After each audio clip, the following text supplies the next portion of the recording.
Today we have on the brittle baking, pasta making, crown taking, ice cream sorceress herself, the founder of the greatest ice cream company in the USA, undisputedly. Well, you could dispute me, but you would be wrong if you disputed me. The founder of Caffe Panna, Hallie Meyer. How are you doing today? I'm good. You just totally made my whole month. That was the sweetest thing you've ever said, that anyone's ever said. That's so nice of you. I'm really excited. I shared with my team just now, I'm just coming from the store, that I was going to be on Emmett's podcast, and they know who you are because I show them the videos. Like, it's actually really helpful sometimes to show them those videos, and then also because of the gold belly packing. So we've got notes on your name all throughout the business. That's so funny. I'm so glad to hear that I'm making a name. And I mean, your stuff is before I really get into this, I just gotta say, because I come from New Jersey, right? I was born there, first 8 years of my life. Okay, I didn't know that. There's not much to do in Jersey besides maybe see a Devils hockey game and of course go into New York City. And I used to always think of New York, and I think of yellow taxis and cold air and running inside the museum to escape the rain, and Central Park and Carnegie, not the Hall, the cheesecake, of course. Yeah. But now all I can think of when I think of New York City is Caffe Panna. And that's so kind. I've never even been. I know, that's crazy. Now I'm mad that I didn't stay at the store for this, but I would have been so distracted and it would have been bad.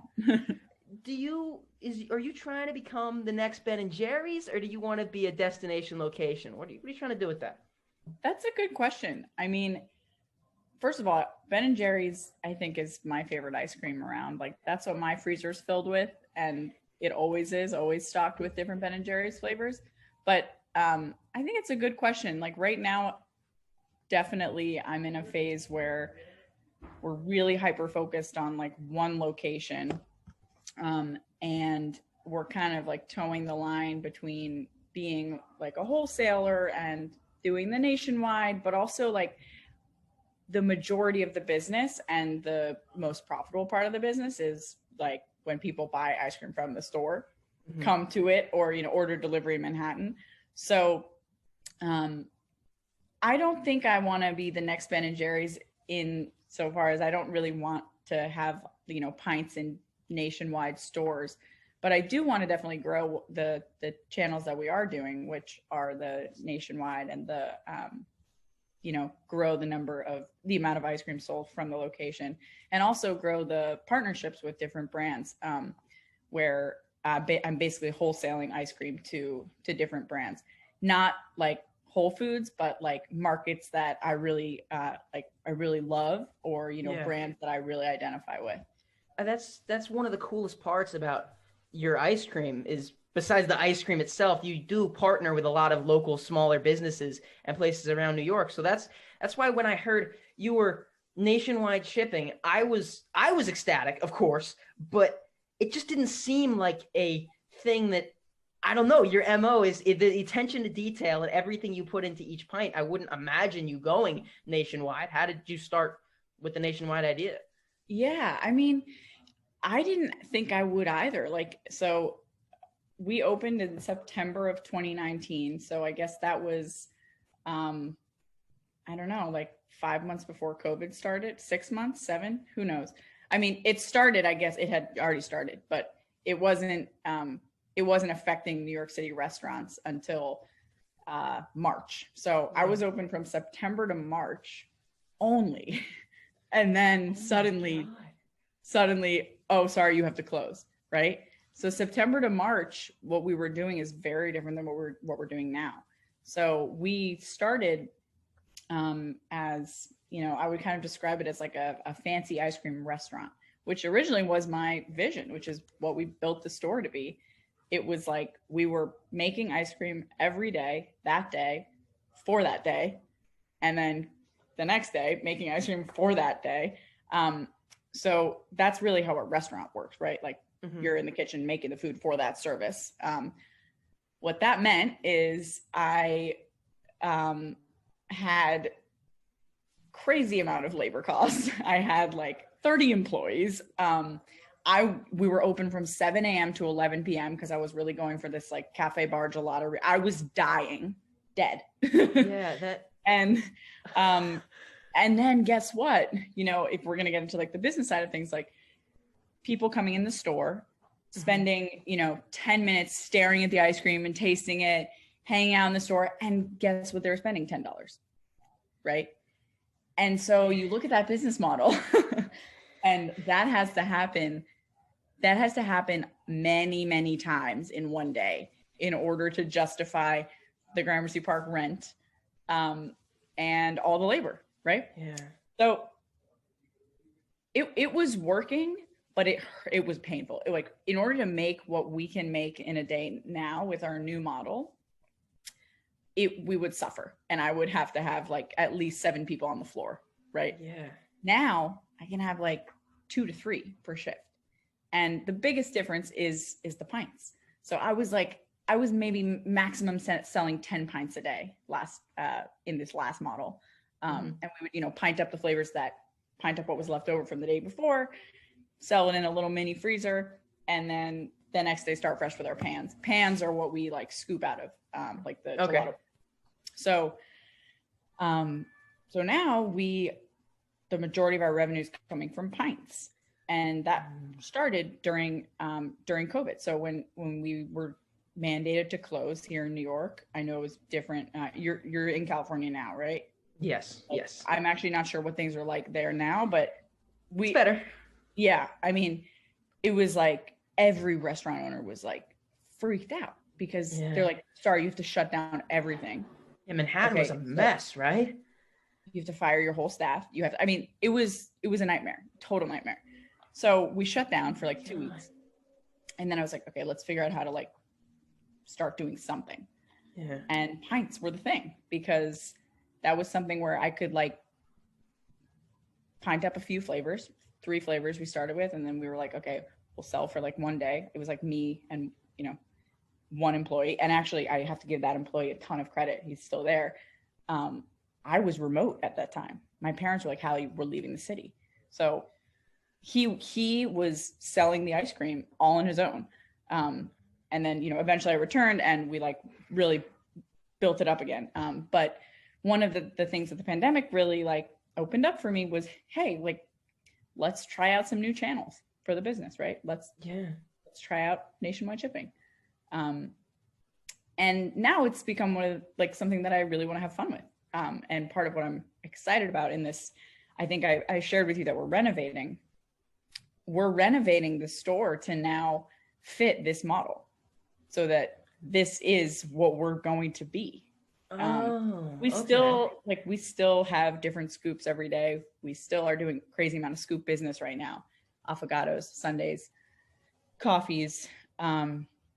But we're also doing pints. So it's different. I could tell when I first started following you guys, you hadn't nationwide shipped yet. The family food dude posted about you, and I was like, oh, well, this guy is gospel to me. So I'm terrible at making decisions. So I've gotten better, but for the longest time, I would just rely on like whatever he said. I was all right. I'm in. I'm gonna just try what and for so many of the things were like craft ice creams that like were discontinued and I could never get to. But now this thing came up and he's like, Caffe Panna, best ice cream in the country. And I was like, all right, well, how am I going to get this? But it didn't nationwide ship. And I was like, damn. So I started following you guys and I could tell that it seemed to me from watching the Instagram that the pleasure came from the display of it all and it seemed like a fine dining item. Do you miss that?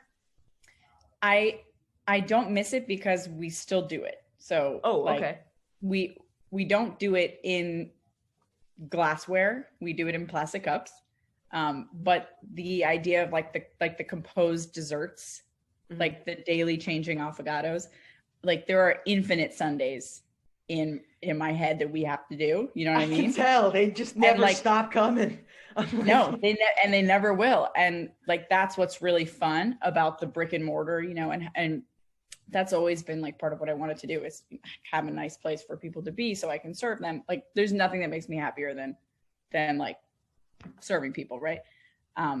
But I've recently opened my mind a bit to the idea that like the way people are having those moments of pleasure now are like at home a lot of the time.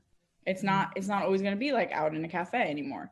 And that just like hadn't crossed my mind until all this this COVID nonsense. But it really is the case. Like the way people are enjoying food and experiencing food is like dramatically changing the way that businesses can be successful, because now there's a whole market for like those delightful, surprising experiences, but like in the comfort of your home. So still able to do both. Why ice cream? Why did you get into ice cream? Why ice cream for you, Emmett? Because I mean, well, if that's the same answer, then it's period, move on to the next sentence. Well, actually, it's a little bit different than I would just not say just because I love ice cream. Because for me, it's not necessarily the ice cream itself. Most of the base itself is very important to me. But like I said before, I'm someone that has a very hard time making decisions. And I'm also heavily into fitness. And so when I'm trying to pick like a treat for the weekend, if I had a brownie, I'd want to eat all the brownies. If I had a cinnamon roll, I'd want to eat all the cinnamon rolls. And so for me, ice cream is the perfect compact dessert. It's in its own container. There's just a certain, and it's all put together in this nice little thing. And that's why I love Caffe Panna. Yeah. But it's a dessert in its own essence. It's not just a scoop of vanilla. Like it doesn't really do much for me, you know? Right. That's why I love ice cream. Totally. I think I love that about ice cream too. I love that it's like a blank canvas that I love in terms of like, why do I like to taste ice cream and make it? I love that it's a blank canvas. I love that every component really matters. And like, I love dairy and the ingredients you put in the thing like really matters. But I mean, I have been obsessed with ice cream my whole life. I worked in an ice cream store in college, and I think, and I also like worked in kitchens during college, and I spent a bunch of time in Italy, like during my college summers and then after college, working in savory kitchens there. And I always knew I wanted to have my own place at some point. And I think it was really when I started just kind of making ice cream in my parents' kitchen when I was, it's like the year out of college. I was actually doing a year of service with AmeriCorps. I was working with like 3rd through 5th graders in the South Bronx. And I did an after school program where I would just bring the ice cream that I had made at home, like to the students. And someone who I had worked with previously in another food startup thing, like right out of college, he was selling empanadas in the Bronx. And he was like, hey, do you want to do like an empanada and ice cream pop-up? And I was like, sure, great. Like, because, you know, he knew I was like experimenting at home, whatever. And so like, that was 2018, the spring of 2018. I was every Monday, like April through June, I would all week, the week before, be making ice cream in like 2 home makers in my parents' kitchen, like Red Flag, like all the ones that you know, and like bring them to the Bronx and then scoop them like on my lunch break and then after school. And so that was fun, like to start like developing a brand a little bit. And at that point, I had already, I had recently spent like 6 months living and working in Rome. And when I was working in the kitchen there, I mean, every single day I would go to the same place for my espresso, the same place for a cup of gelato, and like even that same place at night, you know, for aperitivo or whatever it was. And I really love that concept of like the cafe bar gelateria, the place that like it, like you go multiple times a day to that same place. And our customers in this neighborhood is very conducive to that. Like my cousin lives right there. Say it again. My cousin lives right there. Really? I told him you gotta go in. His name's Johnny, and I told him to go in and just because I haven't been there, just go in and see what it's like. And then he just never got back to me, so I don't know what he's doing. Oh, lame.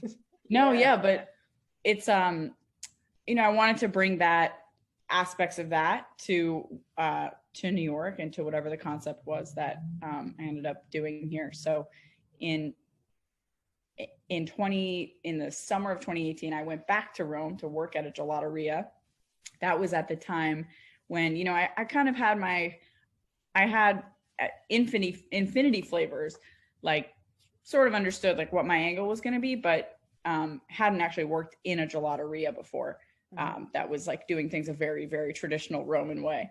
So that was really informative too. And then came back to the States and started looking for spaces and signed the lease in February, opened in September, then COVID. Now here we are. I just can't believe the fact that you've now grown in the ice cream community, at least. That sounds ridiculous saying, but it's so true, because like It's in true. Instagram, there's a community of just the ice cream people, and I fell into that rabbit hole, and I've never been able to get out, and I love it there. Totally. You've become a household name in that field. That's so nice of you to say. But I wish it was just a compliment, but it's a fact. I mean, you say anybody, Caffe Panna, and the fact that you've been able to do that through a time when most businesses have either shut or regressed, you've progressed. I don't know about profits wise or business wise, but notoriety wise, it's extremely impressive. Yeah, I think, like I said, I really feel lucky that we have a product, that ice cream is a product that a lot of things going for it, right? It's a comfort food. This is a time when the businesses, the food businesses that are doing best in New York City are not the fine dining, sit down, white tablecloth businesses. They are the pizza shops. They are the ice cream shops, right? They're places that people are going for comfort. That's what is doing best right now. And then also, you know, it's packageable. It's something that like, it wasn't a huge shift for me to say, okay, we'll put the ice cream in pints, right? That's not a huge like mental shift. It would definitely be a lot harder if I had a pasta concept, right? That was a trattoria with tablecloths and table service and wine, and right, that would have been a lot harder to say, okay, now you can only get it if you line up on Friday nights every 3 weeks, and we're going to put it in a paper bowl. But we do that now just for fun, because customers I think are more, they're just more willing to do that now. They're a little bit more, they're looking for something fun to do. They miss that sit down experience. They do. Yeah, they definitely do.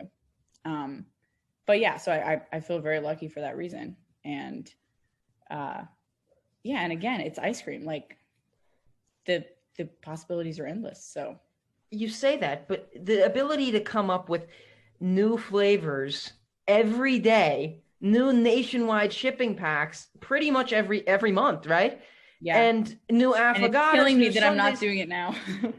We'll get into that, why that, but also, how do you come up with so much stuff? Is it just bubbling around in your brain? It just never stops?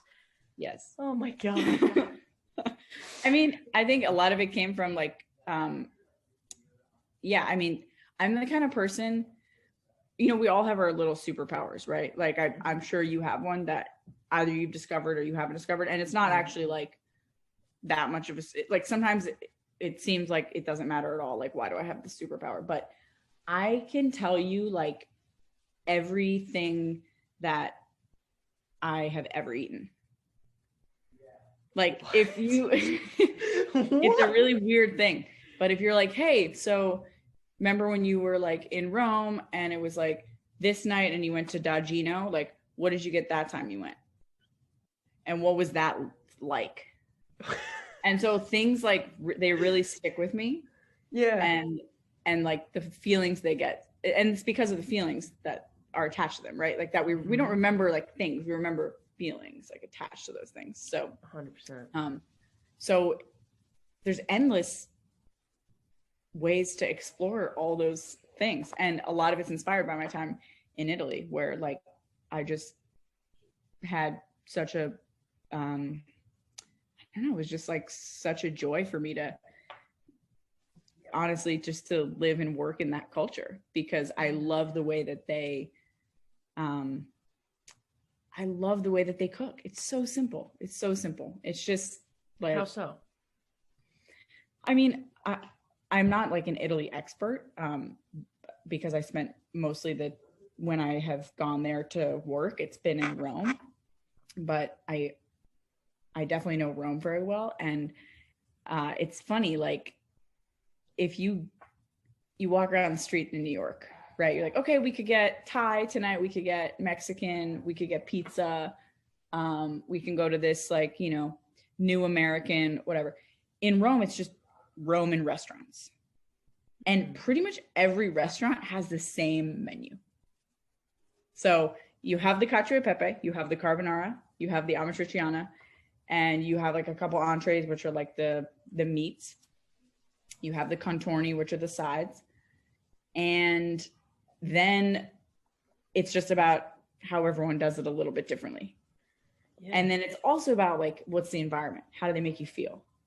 Right. Mm-hmm. So I love that simplicity. And I love that every single restaurant in April, like right now in Rome, you're going to see this dish called vignerola. And it's like, great. Finally, fava beans are in season. So we're all going to cook with them the exact same thing. It's just like, it's so simple and it's so ingredient driven. Like they don't do a lot of stuff to the ingredients. Yeah. And then in terms of how they eat ice cream, also a very beautiful, very different way than we eat ice cream here. These like cafe bar gelaterias, mm-hmm. they're every single corner, right? Like at least every other corner. And it's not all the best, right? Mm-hmm. But it's almost like, I guess the closest thing I can imagine is like a convenience store in New York. Like it's just, just there, you know? Okay. And so what it means is that going to get a gelato is, or like a Caffe Panna, which is my favorite menu item on our entire menu. It's espresso with a dollop of the panna, which is our Italian imported cream. Like it's so normal and baked into everyday life that you see men in suits getting ice cream all together. You see grandmothers, you see babies, right? Here in the US, it's more of like a, let's go get ice cream. It's a special occasion. You know what I mean? Like in Italy, it's just like, yeah, like, oh, you're having a gelato. You're walking around. It's chill. And there are a lot of other components of gelato that, I mean, I could talk about this forever, but go ahead. I'm fascinated.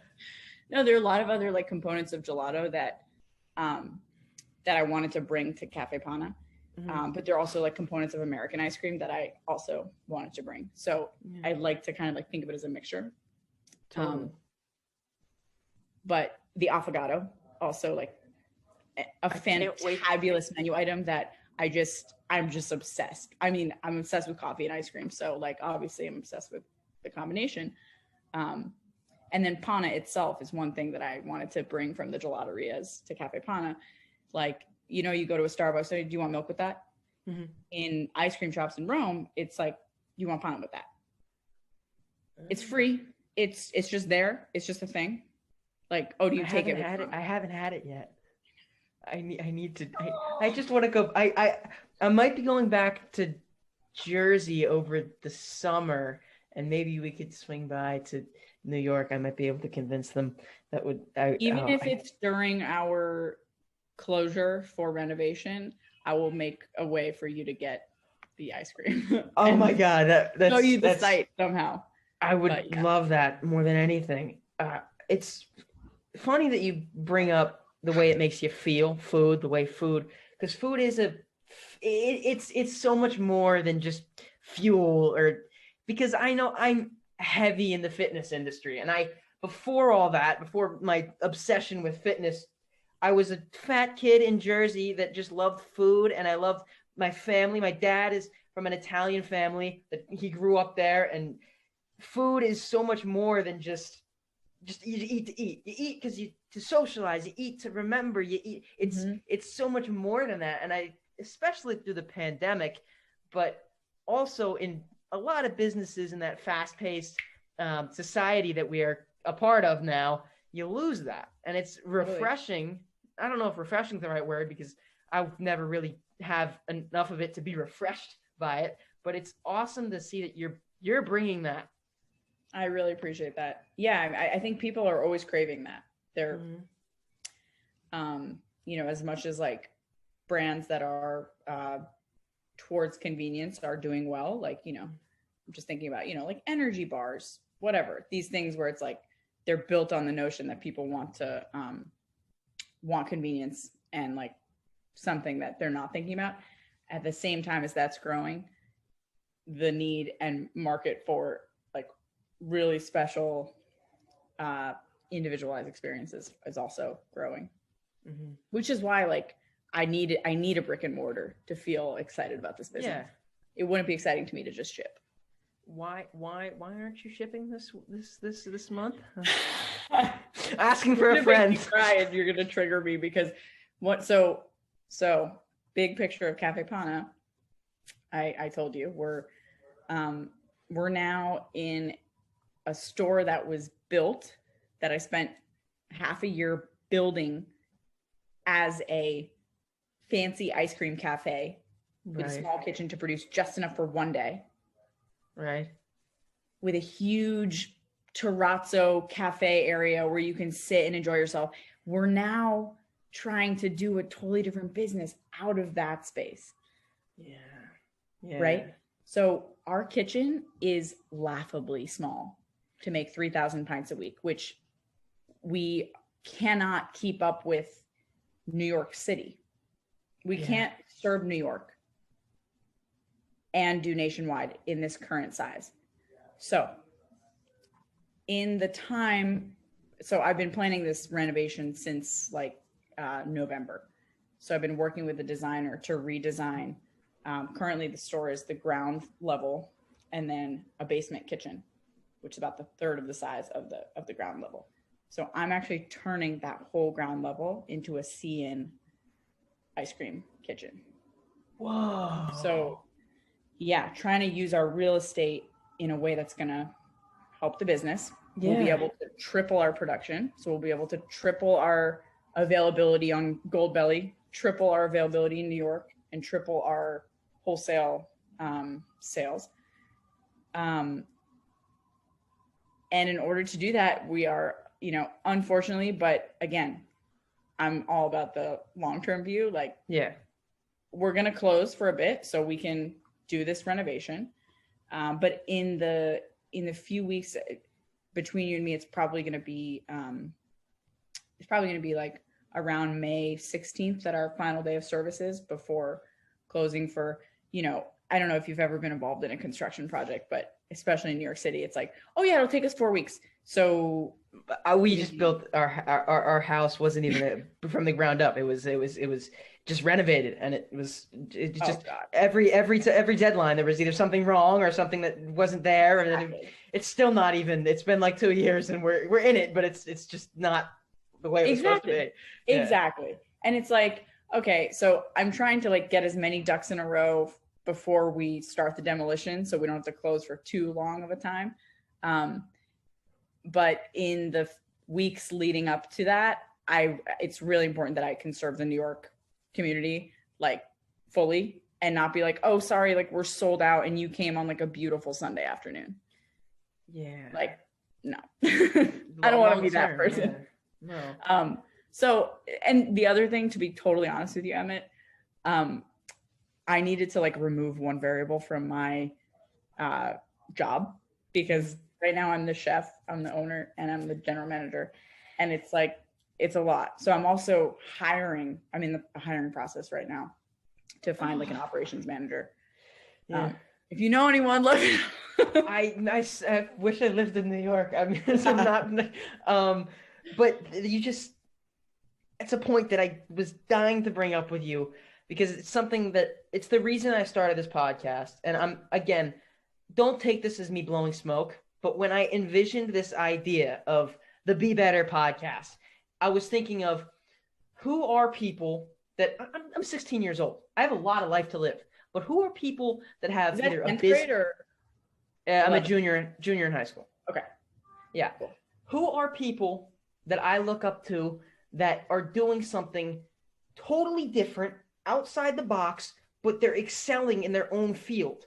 And you were one of the first names that I thought of because it's not just, Thank I you. can't say this enough. It's not just ice cream.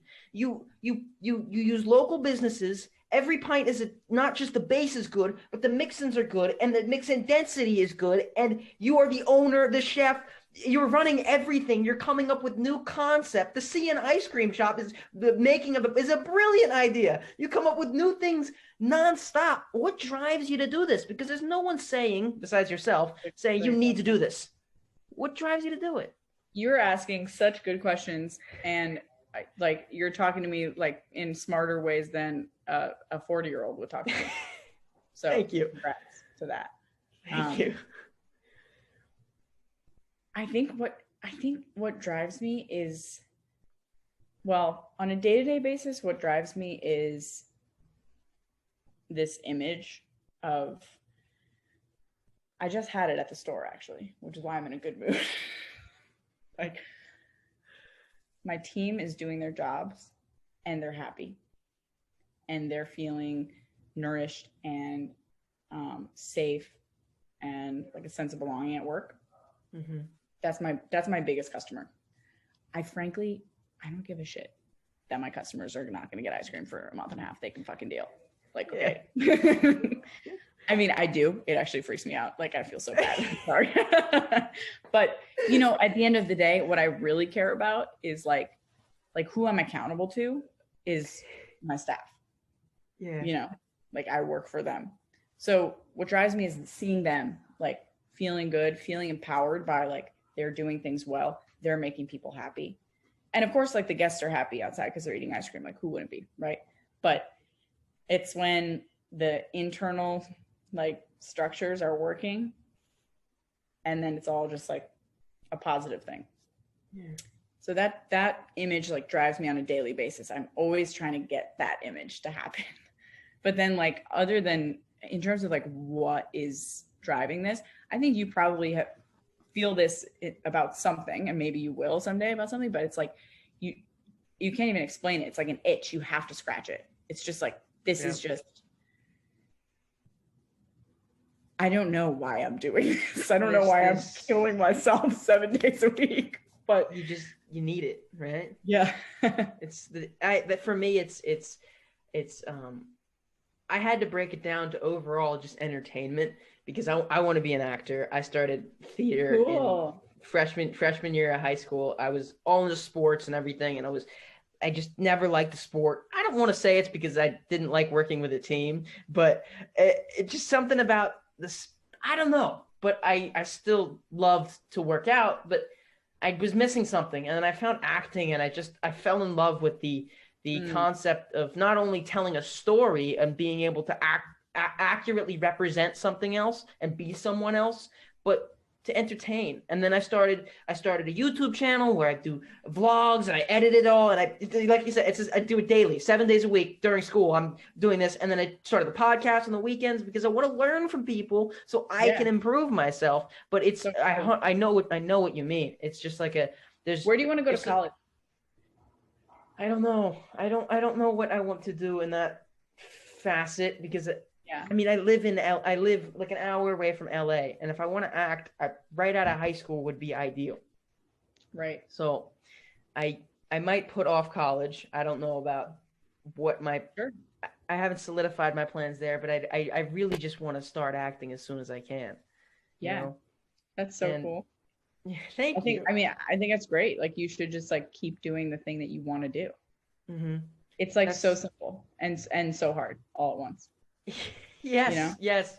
It does make sense. I mean, I asked these questions to you, but to me, your mindset, it does make sense. But I wanted to learn as much as I possibly could. And speaking of that, you make pasta too. Oh, right? Yeah. So what's the plan with that? I mean, I think also like another thing of what drives me is, like I said, having a team that feels safe and happy. But I also like fundamentally believe that if you're going to take up space as a business, and particularly myself as like a white business owner who comes from privilege, like it would just be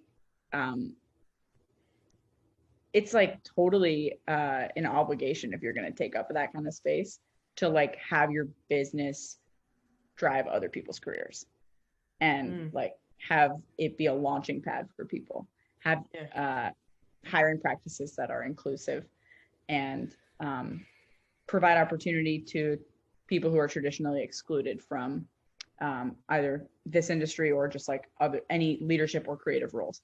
So that's another thing that drives me, is like, what about ice cream too? It's like, it doesn't matter what background you came from. Like, ice cream is accessible to you as a concept. My employees are customers of the same business, right? Whereas if it was a fine dining restaurant, like, it wouldn't be like that.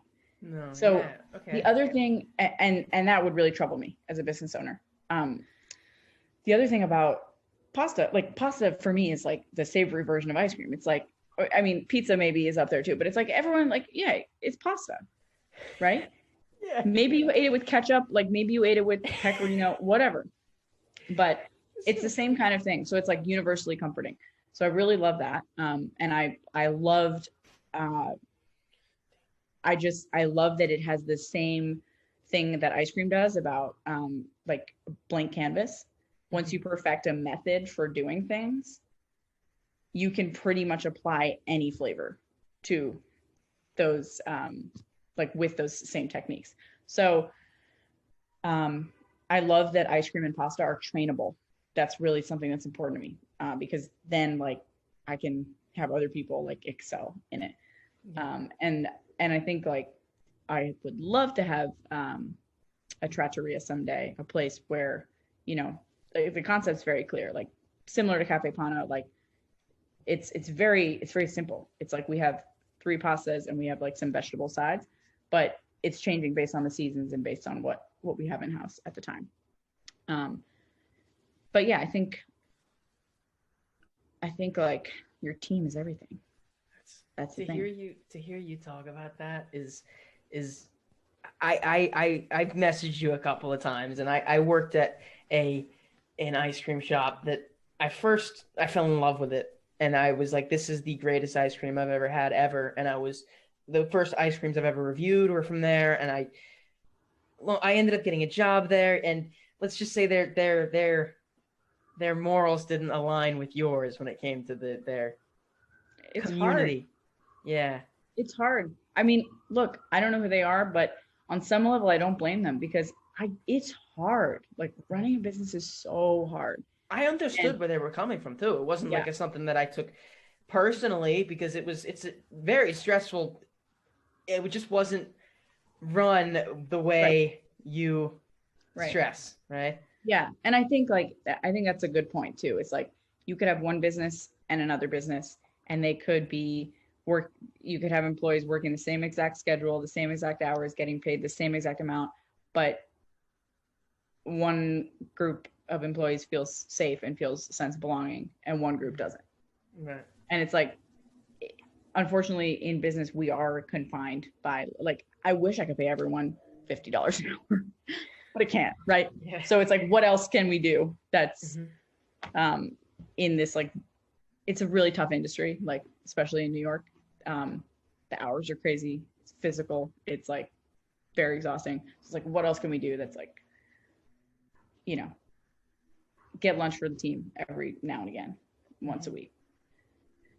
But this is part of why I need a manager, because to be totally honest, my strength is not in disciplining people and managing people. It kills me, exhausts me. So I'm so excited to pass that on to someone else so that I can continue to be the cheerleader, you know?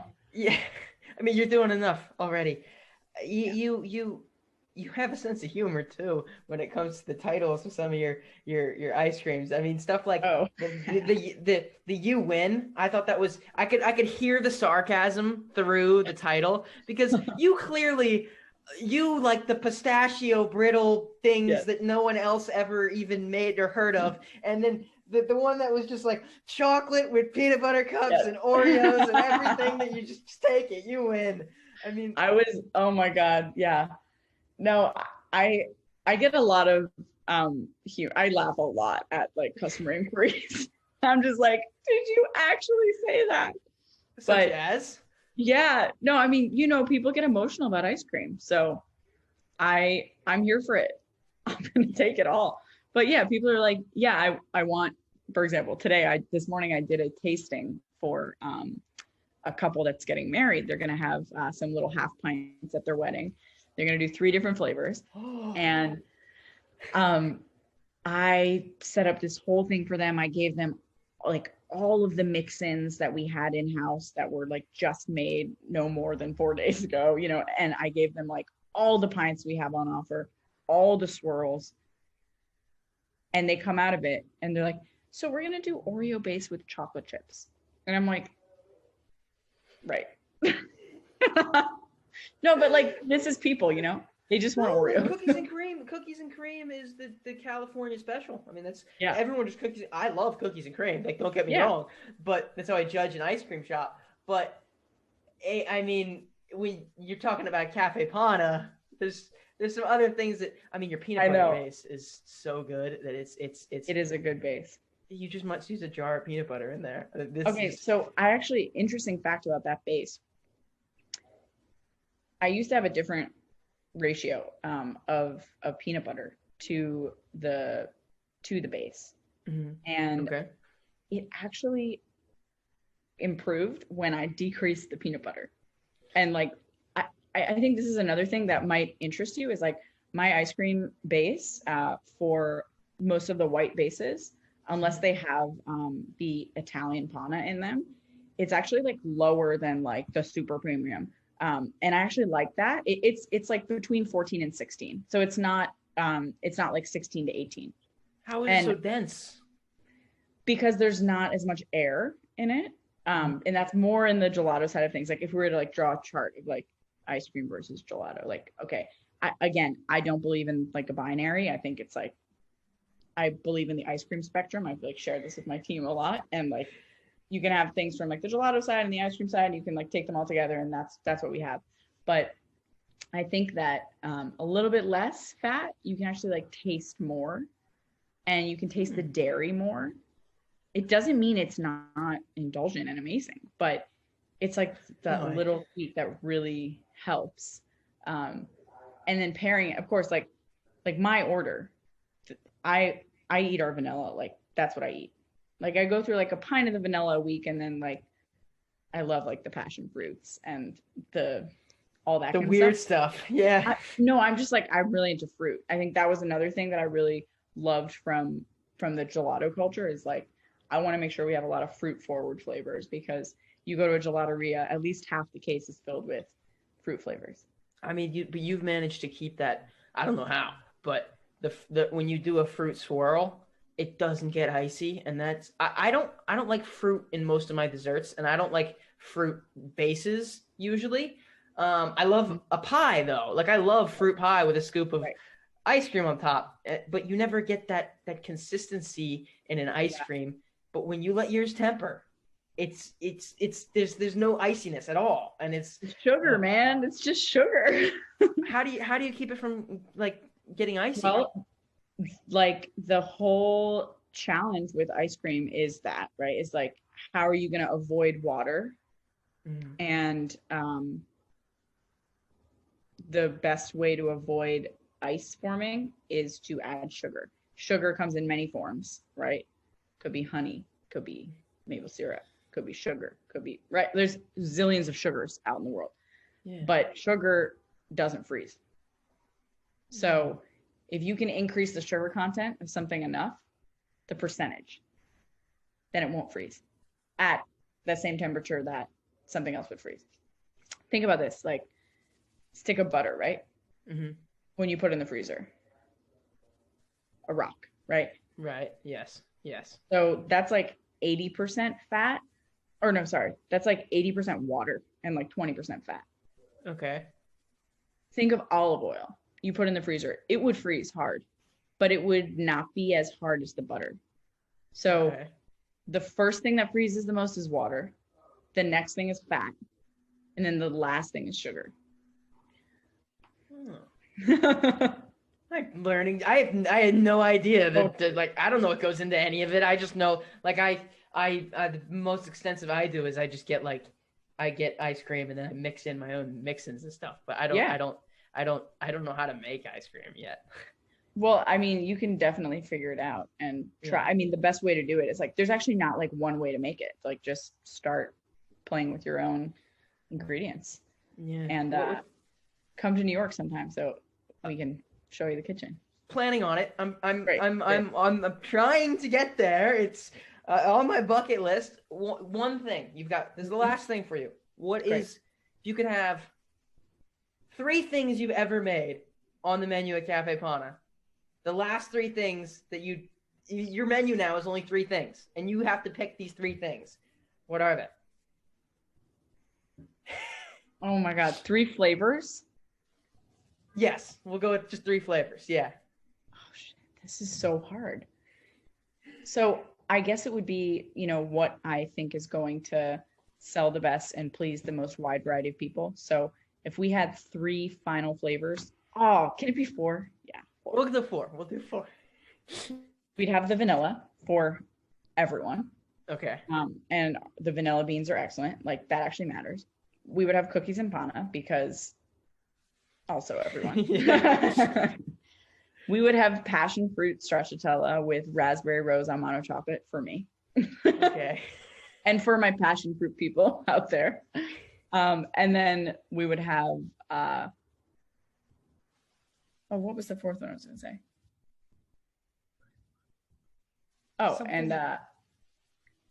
and Cafe Bianco. Nothing Caffe with your Bianco candy special. pecans? The crack that comes out of that.